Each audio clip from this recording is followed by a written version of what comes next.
President and CEO Shari Runner of the Chicago Urban League once said, "Speaking truth to power means believing deeply in what you say and fighting every day to have that heard. It may not be popular. It means taking a risk. It means standing for something." The context of the term speaking truth to power originates from the Quakers of the 1850s, who spoke out against institutional oppression to people who hold power, specifically in their case, of American slavery to the government. Today, speaking truth to power means the same, and there are several institutions to which we could speak power. However, I believe there's also value in speaking truth to yourself, because sometimes we can be our biggest barriers to walking in the power we don't even know we have. I'd go as far to say that the day we speak up in affirmation of our own talents, our own voice, and our own desires is the day we step into levels of freedom that were previously unknown.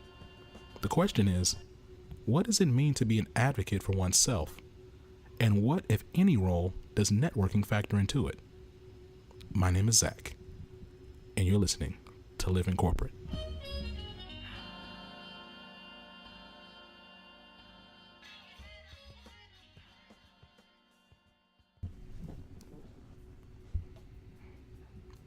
So today we're talking about being strategic and how we speak up for ourselves.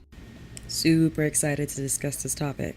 I believe as people of color, especially for women of color, it's easy to default to not speaking up for much at all, be it wanting more responsibility on the job, dealing with a difficult colleague, or challenging your boss, all in the name of not messing up the bag, being seen as problematic or some sort of rabble-rouser. And let's be real, we've had these concerns for a real reason. I mean, it kind of reminds me of our episode about silent negotiation in the sense that, in my experience, I'm often told by folks who look like me, just keep my head down and stack my checks. Like, that advice is really held up as wisdom. I really don't believe that's a sustainable way of managing your career, though, for practical development reasons or for your own mental wellness. Definitely agree. I mean, I've seen more than a few folks who are in places in their career that don't necessarily align with where I think their skill set is. And every now and then I'll ask them how they got where they are. And what do they say? They nearly always include some story about them asking for more opportunities for leadership or requesting a new project or manager or career counselor. Closed mouths don't get fed. And it's funny because when I talk to folks who look like us, those same reasons, not having the right opportunity, being on the wrong project, having the wrong manager, a lack of support, all as reasons why they quit, or even worse, didn't progress. You know what? The thing is, it's 2018, bruh. Don't get me wrong. I don't think today is a wholly different time than any time before us. If anything, we have more resources to tell us how to be. Just maybe not the culture that teaches us that we have the right to do so. No, I agree. And all of us are not slouches in corporate America. But, you know, that same energy that we have on social media of speaking up, calling out the shenanigans, canceling folks as needed be, why can't we take some of that same energy and apply it in the workplace? To be honest, it comes right down to exposure and practice. People of color haven't had to be in corporate America at this number before. Like, you said it yourself. You're one of the first in your family to be in corporate America, and it's 2018. I believe as more of us inhabit these spaces in time, the culture around this will change, but that could still be decades. We need help right now. Yeah. You know, I mean, it would be great if we could talk to someone who was a corporate executive and has experience speaking truth to power in the name of their own career, someone who's maybe launched a company that really is the spiritual godmother of living corporate, and that they provide advice and resources for professionals of all colors to best manage and advocate for their careers. You mean like our guest, Deborah T. Owens? What? Sound man, listen, you don't even have to ask anymore. We're like almost done with the first season. So sound man, go ahead and give them to me. That's what I'm talking about. I was not hoarse at that time. No, that was very, right. very well. No, it was a very, I don't want to say moist, but it was, I hate that word. All right. So next up, we're going to get into our interview with our guest, Deborah T. Owens. Hope y'all enjoy.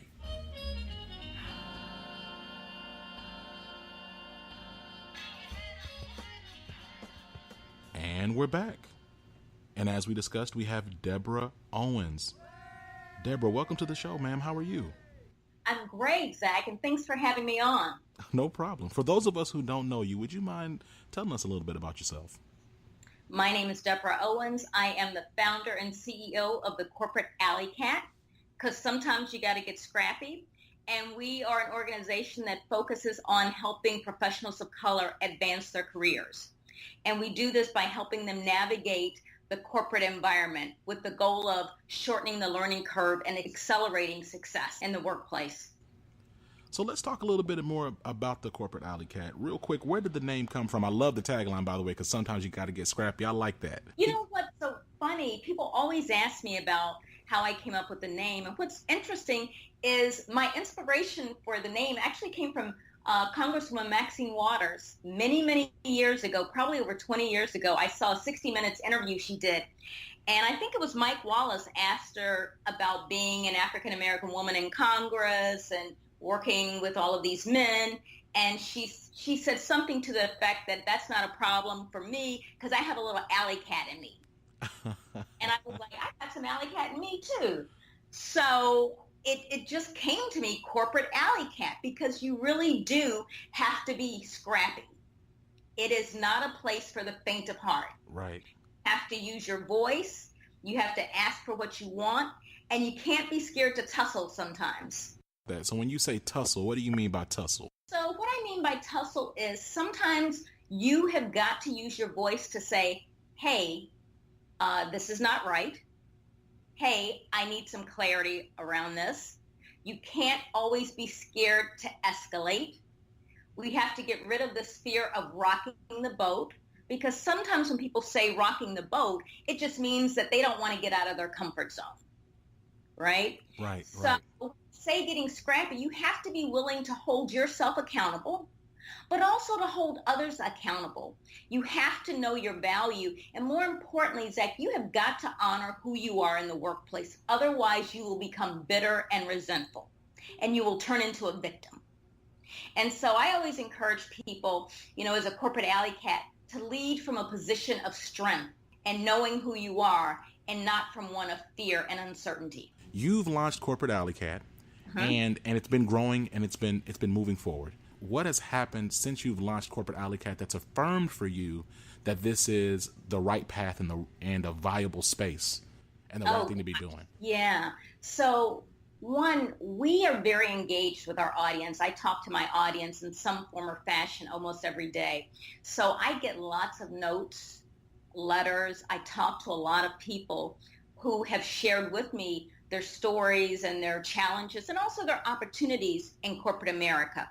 And they often share with me how they've used the information we've shared to make a change, or to help them better have a conversation, or to help them get a promotion. Since we've launched, we've started a membership community where people can come and have direct access to all of our webinars, mini courses, and Ask Me Anything form, and just a lot of resources to help them navigate on a daily basis in their corporate environment. I did a video on LinkedIn that told the story of how I started the Corporate Alley Cat. And can I tell you, I think it was in less than 2 weeks, we got over 30,000 views. Wow. I can't tell you how many people said, this is my story too, but I didn't know what to do. And so every day I get notes from people sharing their experiences, encouraging me. On LinkedIn, I get a lot of notes who just say, hey, I follow you. I watch all of your information. Keep doing what you're doing. It's needed. We are now working with corporate organizations who have also tapped into the power of the Corporate Alley Cat. And so we are sharing our resources with them. So we've grown from, 2 years ago to not having much of an audience to having an audience over 14,000 in less than 2 years. Wow.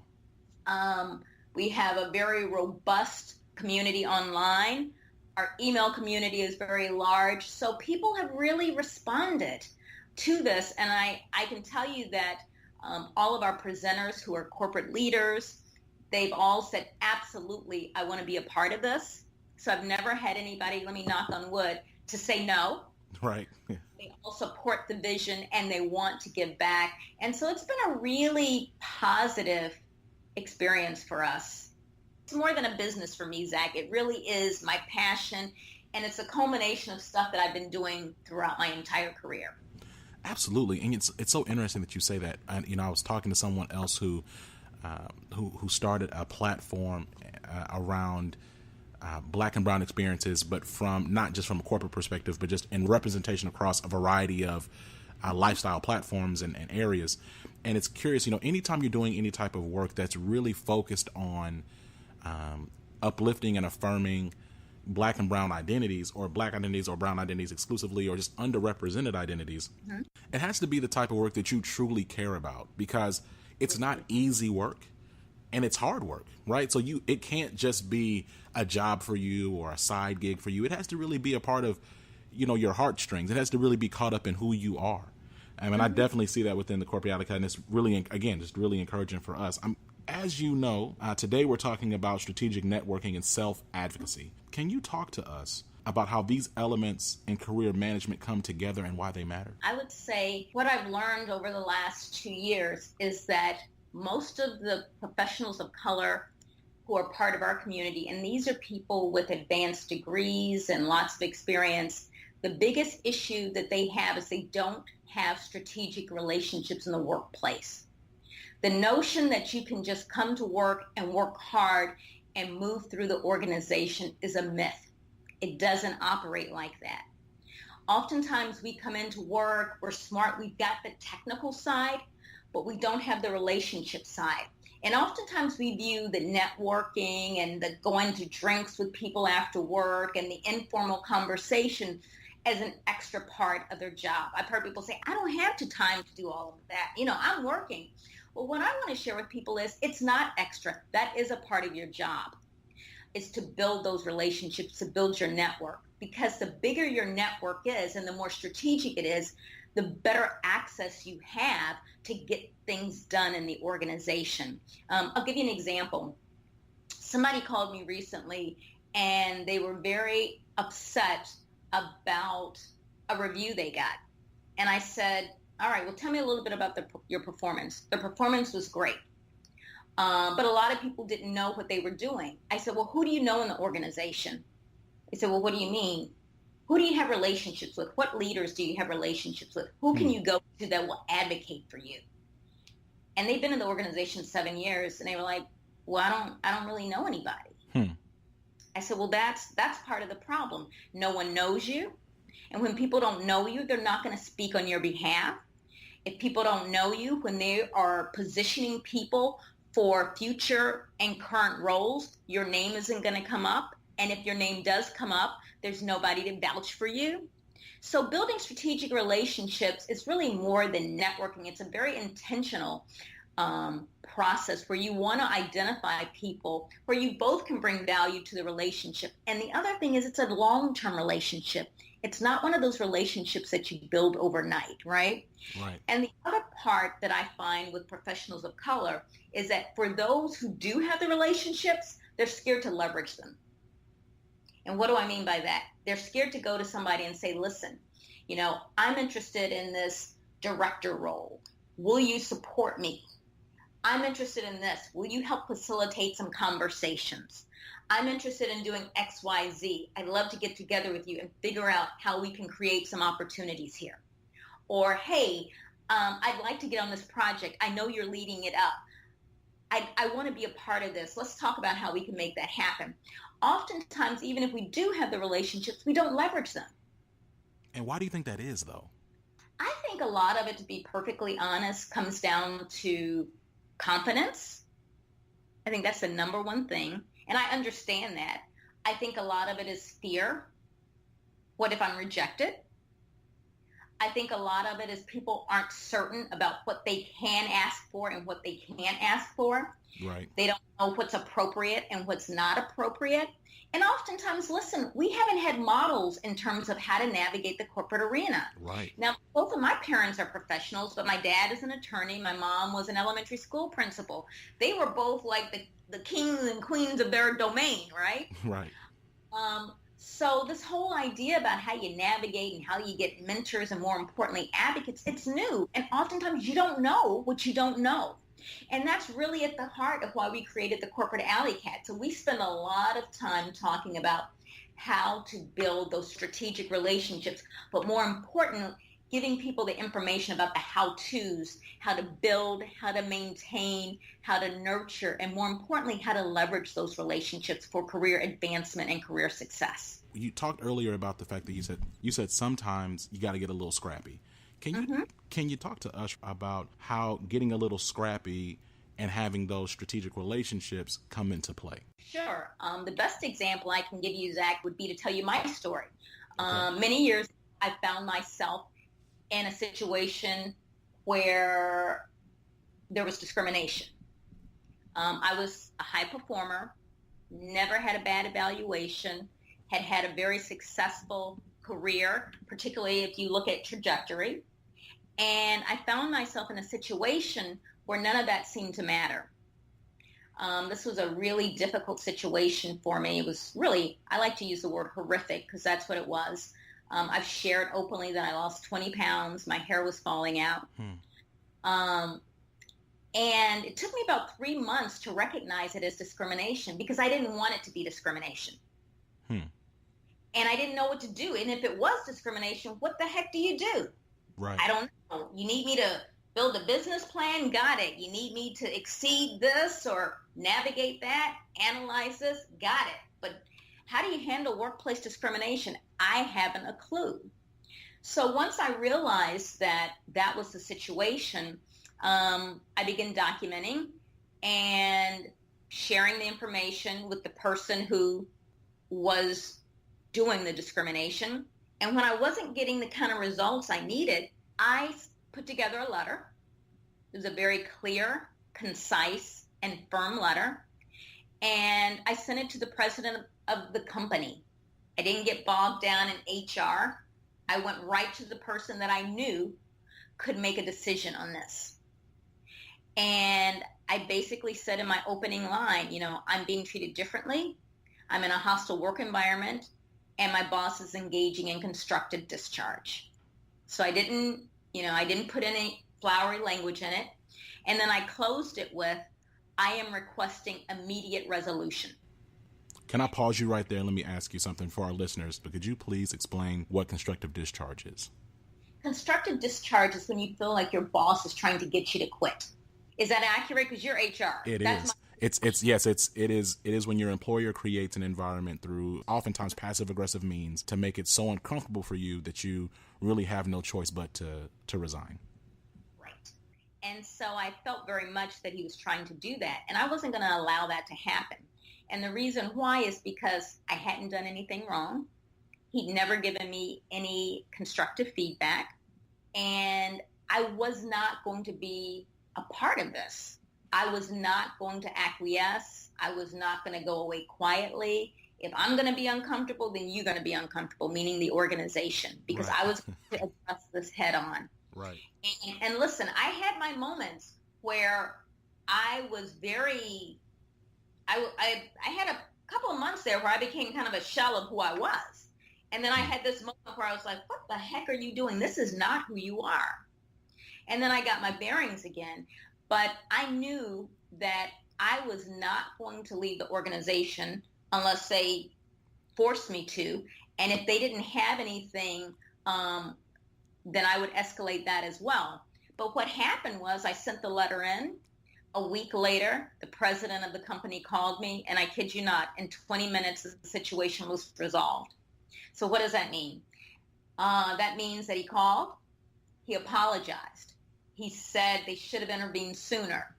He said, I pulled together the leadership team and we discussed this, which, as you know, is your worst nightmare come true that the leadership team has gathered to discuss you Right. in that capacity. Right. And he said, unanimously, we want you to be with this organization. We want to support you. And so what happened is I took on another role, a more senior role, and I continued to grow with the organization and take on leadership positions. And more importantly, and this is the second phase of the Get Scrappy, when I got into my new position, I became determined that I didn't want anybody else to go through this alone. So I became this very vocal diversity and inclusion person in my organization. And I think I was very instrumental in making some significant changes. So again, I didn't come out of this situation and sit in the corner and just be quiet and be happy. Right. It let me keep my job. I came in there saying, we got to change some things, and I'm going to be part of that. And so we did. And so that's what I mean by being scrappy. You know, you've got to be scrappy to advocate for yourself, but you also have to be scrappy and advocate for others, those people who are coming behind you. One of the reasons that I was really clear about making sure I did a lot of documentation is because I said, if this happens to somebody else, I want to make sure that this organization cannot say they didn't know. So again, having that foresight and thinking about other people who are coming behind you. And getting scrappy is getting out of your comfort zone. Do you think it was easy for me to write the letter? You know, my finger was shaking when I sent that, you know, hit the send button. Right. Because you never know what's going to happen. Right. But that's getting scrappy, is getting out of your comfort zone and saying, I will not stand for this. This is not right. I'm not going to be a part of this. I'm going to address it. I'm going to honor who I am and what I am. And you take those actions. And I think oftentimes a characteristic that's undervalued is you have to have courage. Yes. You have to have courage. If you are a person of color in the workplace, at some point you're going to have to really get out of your comfort zone and be courageous. And do it even though it feels uncomfortable. Do it. And you'll be surprised by the results you get. And for me, it was a game changer, because not only was I able to make even more significant contributions to my organization and understand the work I did on diversity and inclusion was not my part, was not my job. I wasn't a diversity and inclusion person. It was kind of my side gig at the job. Right? So if it's something you're passionate about, use your voice. And what I say to people all the time, Zach, is you can advocate where you are. You don't have to be in a senior leadership position to advocate, to make changes in the organization. You just need a voice and passion. Would you mind talking a little bit more about the Corporate Alley Cat and classes you all have around to encourage and build the competence around networking and self-advocacy and things of this nature? And I ask that explicitly and ask you to plug that beyond the fact that it's a wonderful platform and you're here and we want you to talk about it, but also because, you know, when you talk about being courageous and you talk about, you know, us not having the history and background to really know these things, that resonates so true with me. And I can tell you, Deborah, as someone who is a millennial and who is still, a younger professional, that it's so common, even within our space, even as social media, and I would say that, you know, we're becoming a little bit more conscious about things in the world around us, even within the corporate space. There's still an overwhelming narrative of, look, just put your head down, stack your coins, don't say anything. So, you know, what resources would you point our listeners to when it comes to really building up these competencies and learning more about this? Sure. And Zach, before I answer that question, can I go back to my story? Because there's two key points I want to make about my story. Absolutely. So I was able to resolve that situation not on my own. So one of the things that I had to do is I had to reach out to people. And I had to say, listen, here's what's going on. I'm not sure how to handle this. I don't know if they're trying to fire me. I really don't know. I have no documentation. Nobody's talking to me. I don't even know what's really going on here. So the first thing I want to say is you've got to reach out to your community. And this is where your strategic networks come into play. When I tell you there were many people working behind the scenes in my situation to support me. I had at least two very, very strong advocates in leadership, and I had many more advocates in other positions. And more than the letter, that's probably what helped to resolve my situation. Because people knew me, this narrative didn't fit, they supported me, they knew my performance record. So I want to encourage people to ask for help, and ask for help, as I always say, early and often. In the age of social media that you just mentioned, Zach, Instagram, Twitter, we're all putting on this facade at times that we want people to think we have it all together, right? And some of us are barely hanging on the inside. Right. Get rid of that shame. There is no shame in asking for help. The real tragedy is when people don't ask for help and they allow their careers to be derailed unnecessarily. So build your community. And I like to use the word community versus network, because I believe as people of color, we are born into a community. This community wants to support your entire being. It's beyond what a lot of people think is networking and that transactional type of process, right? These are people who care for you, support you. These are people who are alums from your high school, from your college, your church family, your close family, your friends' friends. I honestly believe that everybody has everybody they need already in their network if they would just reach out to them. But most people don't reach out. So that's the first thing I want to say is ask for help. And then secondly, I want to say nobody does it by themselves. If you are spending time struggling to figure out something by yourself, you're wasting precious, valuable time and energy. Ask for help. There's always somebody who knows more than you and who can make it easier for you to navigate those situations. So build those strategic relationships, reach out to them when you need them, and ask for help. And don't be scared to rock the boat. Because I say rocking the boat is a good thing. Because think about it, Zach. If you're in a boat and you rock it, that's how you get momentum, right? Right. If you don't rock the boat, what happens? You're not going anywhere. You're not going anywhere. So when people say to me, well, I don't want to rock the boat, I don't want to ruin my career, oftentimes one of the things I ask people, I'm like, well, it doesn't look like you have a career here. Come on now. That's what I'm talking. See, come on now, Deborah. Yes. Like, what are you trying to, they've already said this to you. They've already done this. You've already got a bad review. You don't have a career here. Right. What little bit you have is about to go away. Right? Right. So that's really, I want people to get away from using that as an excuse to get out of their comfort zone. All right. Enough. I'm getting off my soapbox, Zach. I know this is good. Okay. So where can people learn more about Corporate Alley Cat, and where can people engage more with this content? This is been a wonderful dialogue. I want to make sure that people know where they can go. So you can go to corporatealleycat.com. You can also find us on LinkedIn under Corporate Alley Cat. You can join our Professionals of Color Facebook group. We share a lot of good information there.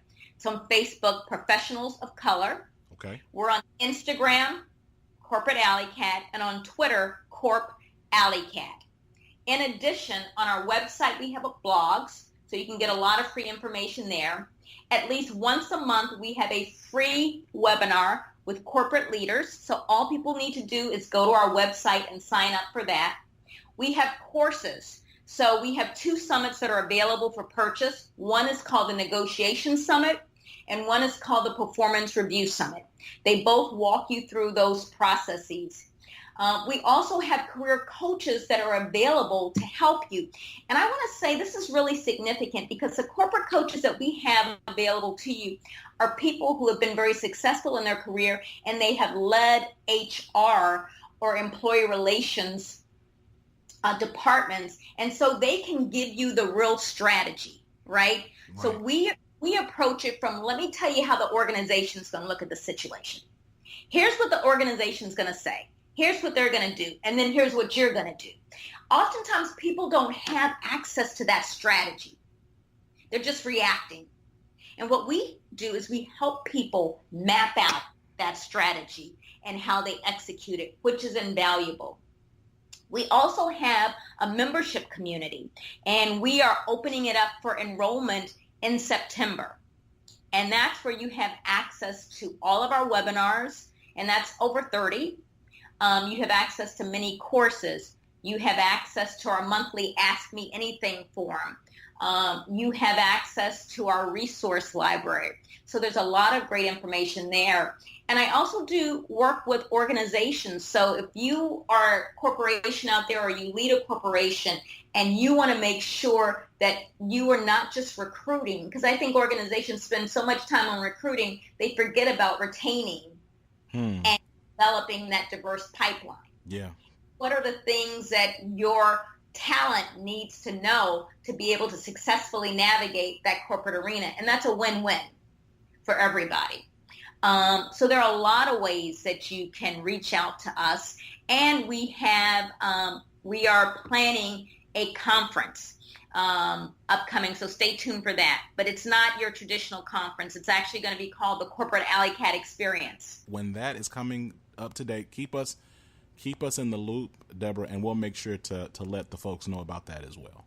Yeah, and the other thing I want to say about our webinars is we do the webinars so people can expand their network. We bring in people that you normally wouldn't have this type of access to, and all of our folks are open to linking in with you. We have people who share their cell phone numbers, personal emails, right? These are people who truly want to support you.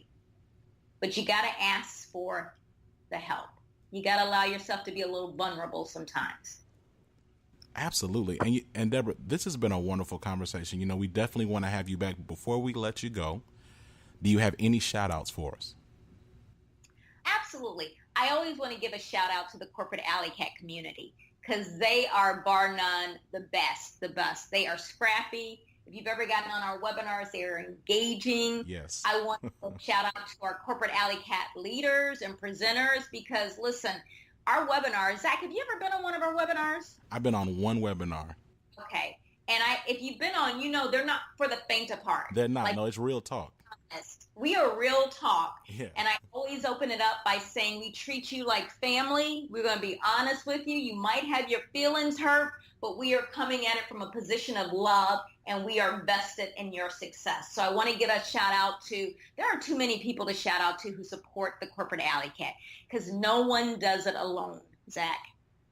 No one does it alone. And that's, if I could leave any parting message, that's what it would be, is nobody does it alone. You don't have to be alone, and that there is a community out there that wants to support you and help you achieve your career goals, whatever they may be.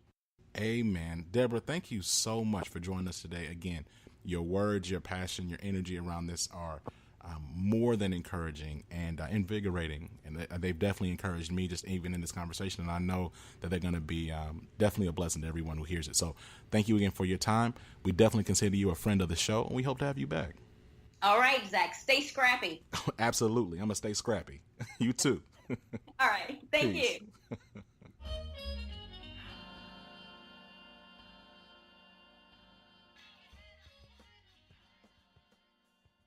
And we're back. Whew, I love that interview, and I'm excited to join the Corporate Alley Cat community and check out one of those chats. Yeah, I've checked it out a few times, and I've enjoyed them every time. So let me ask you this. What did you take away most from y'all's discussion? Honestly, I took away that your career is what you make of it, right? So to Deborah's language, we got to stay scrappy. Right. It doesn't mean that it's some combative, negative, or violently confrontational thing. In fact, you know, it reminds me of the conversation we had earlier this season with DeRay when he was talking about his book, but we were also talking about how you push up against these systems. And he was saying, look, everything doesn't have to be so negative, right? But it is about being direct and demonstrating courage. So how did you feel about it? Very similarly, to be honest. At one point, I felt quite attacked, to be frank with you. She was talking about people she was coaching and that they'd say, well, I'm going to earn my career. And she'd reply with, well, sis, you don't have a career here. And I felt dragged. I felt persecuted, frankly. She was knocking on your door? What? She had kicked my door in. slammed some receipts on my on my table. You know that Iyanla gif, not on my watch. That was precisely Not on my what watch. she was doing. She was banging on your. She was shaking your table. And I was sitting right on the table too. Like the table she was shaking had my whole career on top of it. So yeah, I really appreciated the approach that she was taking because it was very, very relatable. You know what, Sound Man, go ahead and drop one of those flex bombs for that, because when she said you don't have a career, Wow. boom. Wow. Really? I literally, in my mind, I was like, wow, this is like one of those, boom, like, ooh, goodness gracious. Yeah. It also reminded me of that famous quote from Alice Walker, the common way people give up their power is by thinking they don't have any. And for the record, we're not victim blaming here. We're never about that. What we are saying is that we're in the business of pushing up against systems, spaces, and cultures that were not created with us in mind. And that means, and sometimes we have to be willing to advocate for yourself. And yes, it's uncomfortable. And yes, it's absolutely challenging. But like you said, your career is what you make of it. For sure. And we'll make sure to have info in the podcast for everyone who has access to learn more about Corporate Alley Cat. Beautiful. Well, yeah, awesome. Cool beans. Up next, we're going to get into our favorite things. Hope you guys enjoyed the segment.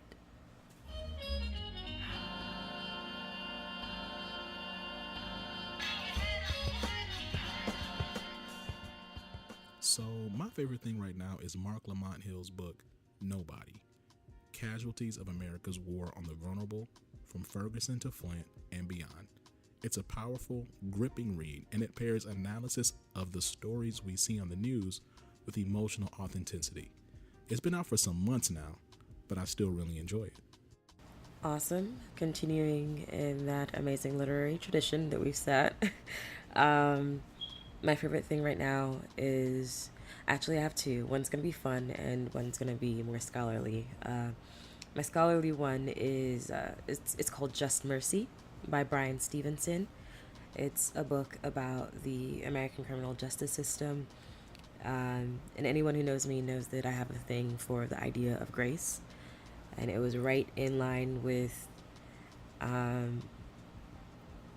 just the conversation about how there's such a dearth of it in the American criminal justice system. So if you're ever interested in picking up a book, it's heavy sometimes, but I recommend that everyone reads it. My second thing, it's a little bit lighter. My favorite thing this week is a purple bag of Doritos. Sweet, spicy chili. Try it out. You will not be disappointed. I love me some Doritos. Absolutely.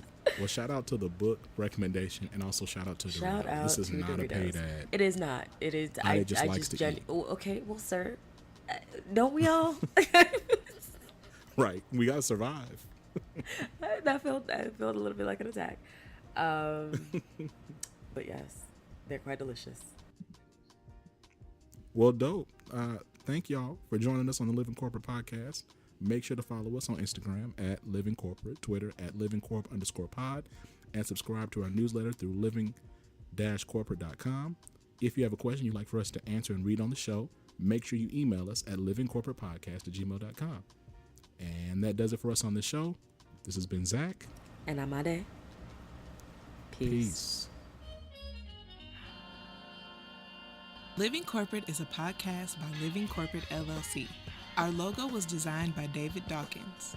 Our theme music was produced by Ken Brown. Additional music production by Antoine Franklin from Musical Elevation. Post-production is handled by Jeremy Jackson. Got a topic suggestion? Email us at livingcorporatepodcast@gmail.com. You can find us online on Twitter, Facebook, Instagram, and living-corporate.com. Thanks for listening. Stay tuned.